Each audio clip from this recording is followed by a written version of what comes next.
Antes de empezar con Nahum, ya comenté en alguna ocasión, pero es bueno que le pidamos al Señor sabiduría y discernimiento para analizar las cosas que hay a nuestro alrededor.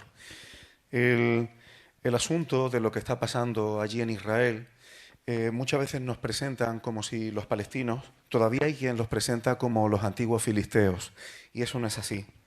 Ellos no son descendientes de los antiguos filisteos, que según profecías que ya hemos visto dejaron de ser. Incluso, y tengo que decir a nivel particular, creo que no debiéramos los creyentes llamar a aquel lugar Palestina. La Biblia nunca jamás llama a la tierra de Israel Palestina. Palestina es el nombre que el Imperio Romano le puso a aquella tierra, recordando a los filisteos como una forma de dañar, de afectar al pueblo de Judá. Era una forma de ponerle a la tierra el nombre de sus enemigos. Era una forma de humillación. Y aún así tenemos a día de hoy algunas canciones que hablan de aquella tierra como de Palestina. Pero realmente le estamos haciendo el juego de lo que hizo el Imperio Romano, poniéndole el nombre de aquella tierra de lo que Dios nunca lo llamó. Aquella tierra Dios la llamó Israel. Y es como la Biblia la llama. Yo sé que el acervo cultural que tenemos de muchas cosas y cuando estamos acostumbrados nos cuesta trabajo a veces romper esquemas. El pueblo palestino, que no son filisteos, son descendientes, son jordanos y son descendientes de Edom, de Esaú. Y si sabiendo esto analizamos las profecías que están en la Escritura, hemos visto el libro de Abdías hace poco y hemos visto otros profetas menores, hemos visto que ahí iba a haber un conflicto entre Edom y la casa de José será la que termine venciendo a Edom y que Dios los va a juzgar. Estoy hablando ahora mismo cosas muy rápidamente, pero que las hemos visto más tranquilamente cuando hemos estado viendo estas cosas. Desde luego es terrible el coste de vidas que todas estas cosas tienen.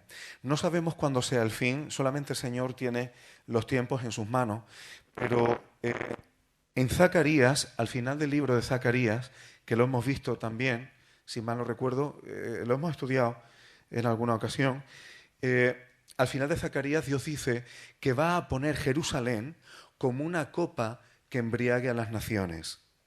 El Señor va a utilizar el asunto de Jerusalén y el conflicto que hay allí para que las naciones, muchas naciones del mundo van a estar rodeando Jerusalén y va a ser el momento en el que la venida del Señor Jesucristo, Él va a venir sobre el monte de los olivos que se va a partir por la mitad. Eso está escrito ahí con todo detalle. La venida del Señor Jesucristo sobre el monte de los olivos va a venir para hacer guerra contra esas naciones que estarán comandadas por el anticristo y por el sistema del anticristo. Y que enfrentarán no solamente a Jerusalén, sino que están enfrentando, y ya lo están haciendo, lo que es el propósito de Dios, lo que son los mandamientos de Dios, el orden natural de Dios en todas las cosas. Y hermano, esto no me lo estoy inventando.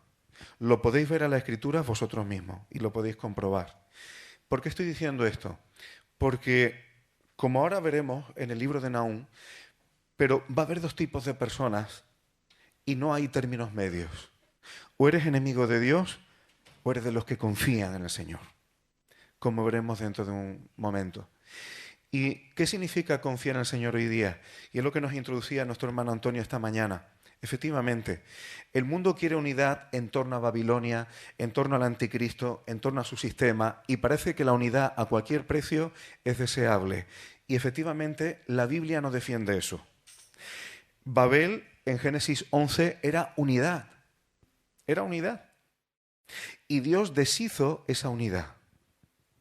La deshizo porque era unidad en torno a rebelión contra Dios. Era unidad en torno a un hombre que cazaba hombres. En torno a Nimrod, el edificador de la Torre de Babel.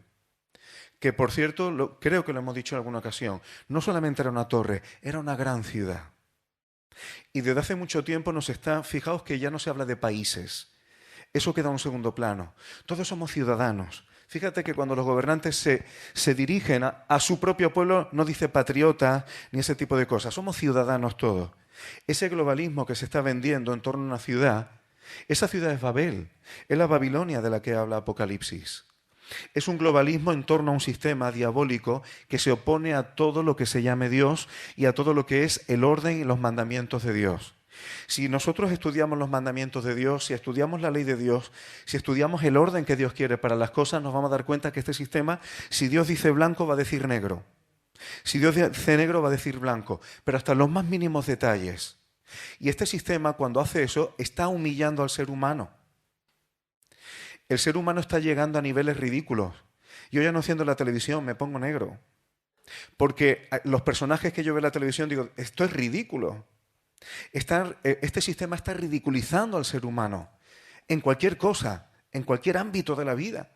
En el orden moral, en el orden de la salud, en el orden de la vestimenta, en el orden de la cultura. Es un esperpento absolutamente todo. Porque Satanás quiere humillar al ser humano, quiere hacer del ser humano algo ridículo. Cuando Dios creó a Adán, al ser humano, lo creó para expresar su imagen. Y Dios no es ridículo. Dios es santo, Dios es vida. Y creó al ser humano para que expresara la santidad, el orden y la autoridad de Dios sobre esta creación. Todo lo que ridiculiza y humilla al ser humano es, permitidme la expresión, es Satanás choteándose del ser humano porque quiere aceptar la gloria de Dios. Cada vez que nosotros nos sujetamos al Señor, nos sometemos a Él, procuramos expresar su carácter y su santidad, aunque lo que esté ahí fuera se oponga, pero eso en realidad es dignidad para el ser humano. Y no solamente dignifica al ser humano, sino que glorifica al Señor. ¿Cuál es el problema? Que Satanás sabe que somos débiles y la gente ahí fuera piensa que la iglesia es un comedero de coco. ¿Pero el mundo no es un comedero de coco? ¿Cómo lavan el cerebro a la gente? ¿Cómo lavan el cerebro a los niños? ¿Cómo está metiendo una cultura que no hace otra cosa que sujetar, someter y esclavizar a la gente y encima acostumbrar a la gente a lo esperpéntico, a lo ridículo? Y nosotros, muchas veces nuestra lucha es no caer en ese esperpento, porque nuestra carne tira eso. Y estar en una iglesia no significa que no podamos caer en esas cosas. Somos débiles y nuestra única opción, hermano, es ser humilde. Si yo me creo algo, me equivoco. Yo me puedo equivocar, yo puedo meter la pata, yo puedo ser engañado. Lo único que a mí me puede sujetar es la autoridad del Señor Jesucristo y decir, Señor, me someto a ti. Si yo confío en mi opinión, si yo confío en mis propios criterios, termino metiendo la pata, termino hasta siendo ridículo. La única opción que tenemos, la única opción que tiene el ser humano es el señorío de Jesucristo, pero de una forma real. Y esa es la unidad que sirve. No somos uno porque nos llamamos iglesia evangélica y venimos a una iglesia evangélica. No somos uno porque estamos en un país o porque nos llevamos bien. Somos la unidad que puede edificar es cuando, comandados por Jesucristo como cabeza, como autoridad, somos capaces de decir, me someto a ti, Señor. Y no es tan fácil. Y no es tan fácil, porque muchas veces queremos unidad en torno a nuestra carne, a lo que yo pienso, a lo que yo opino. Es muy difícil, y esto sería un tema para tocar aparte, ya freno en esta dirección, pero la única posibilidad de ser uno en Cristo es ser capaz de crucificar la carne. Porque la carne dice, yo tengo razón. Y Cristo me dice, ¿y a mí qué si tú tienes razón? Porque tu razón no edifica. Ayer compartía con algunos hermanos, fijaos hermanos, lo que ocurre, ¿recordáis cuando Salomón, en la sabiduría que Dios le da, vienen dos mujeres rameras discutiendo porque habían tenido niños y una se echa sobre un niño y lo aplasta y lo asfixia y lo mata? Y entonces le cambia el niño a la otra y discutían de quién es el niño. No había prueba genética inmediata en ese momento. ¿De quién era el niño? ¿Sabéis una cosa? La mujer de la cual no era el niño, cuando Salomón dice, mira, partí el niño y un cacho para cada una. La verdadera madre dice, no mates al niño, pero se lo das a ella. Pero no lo mates. ¿Sabéis lo que dijo la que no era la madre? Ni para ti ni para mí. Partidlo y un cacho de niño para cada una. Mirad qué políticamente correcto. Mirad qué aparentemente qué diplomático. Venga, nos contentamos todos, pero a costa de que no haya vida. La carne siempre quiere contentar a todos, la carne siempre quiere tener razón y le da igual arrasar con la vida. Pero el Señor Jesús dijo, yo he venido para que tengan vida y vida en abundancia. No hay forma, hermano, ni de edificar la iglesia, ni de crecer en Cristo, ni en unidad, ni en nada, si yo no cojo las razones de mi carne, que siempre tiene razón. En mi carne siempre tengo la razón. Pero si yo no aprendo a crucificar eso, no hay vida. No hay vida. Y ese es el camino de la cruz. Si el Señor Jesús hubiera querido evitar la cruz porque Él no merecía la muerte, ¿hubiera tenido razón? ¿Hubiera tenido razón? Y no era lo que Él quería. Y le dijo al Padre, Padre, si es posible, pase de mí esta copa. Pero porque el Señor Jesús no tiró de su razón, sino de la voluntad del Padre, tú y yo estamos aquí reunidos y tú y yo tenemos vida. No queda otra, hermano, no queda otra.